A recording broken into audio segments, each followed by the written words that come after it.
मित्रांनो, आज मी आलोय काश्मीरमधील पामपूर या ठिकाणी आणि माझ्या समोर दिसते ते मिस्टर सागर लोणारी. आम्ही सहलीला आलो आणि आम्ही आलो काहवाच्या स्टॉलवर. काश्मीरचं प्रसिद्ध असं पेय आहे इथे आणि इथे वेगवेगळे पेयाचे काय काय प्रकार दाखवले.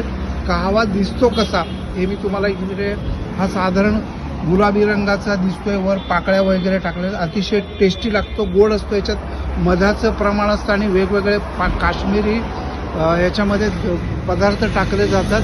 मी आलो ह्या जे बनवतात काहवा, त्यांच्याकडे सुंदर नक्षीदार असं भांडं आहे आणि या भांड्यातनं ते सर्व करतात.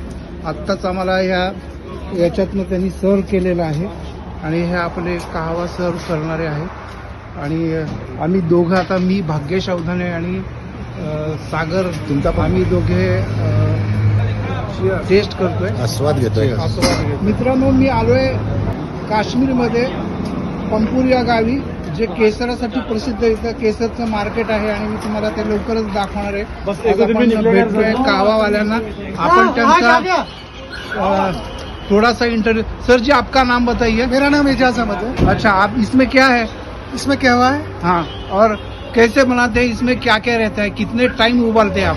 देखो, इसमें 2-3 घंटे लगते हैं उबालने में. घेरा मसाले होते हैं. अच्छा, जो कहवा है, हाँ. कहवा का मतलब होता है घेरा. अच्छा. कश्मीरी में.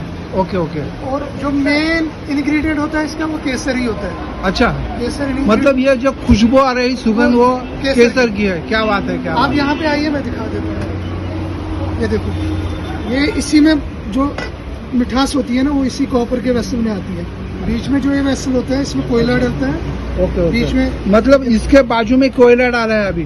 बीच में कोयला. अच्छा, बीच में कोयला. Okay okay. साइड में कहवा उबलता है. बाप रे, कितना बाफ आ रहा है. बहुत ब्युटिफुल, बहुत बढ़िया, खूप सुंदर. आपल्या पाणी तापवायच्या बंबासारखी याची रचना आहे. आतमध्ये कोळसा, हा बंबच आहे, आतमध्ये कोळसा टाकलेला आहे आणि अतिशय सुंदर प्रेझेंटेबल हे भांडं बनवले आणि अतिशय सुंदर आहे. थँक्यू सरजी, थँक्यू व्हेरी मच.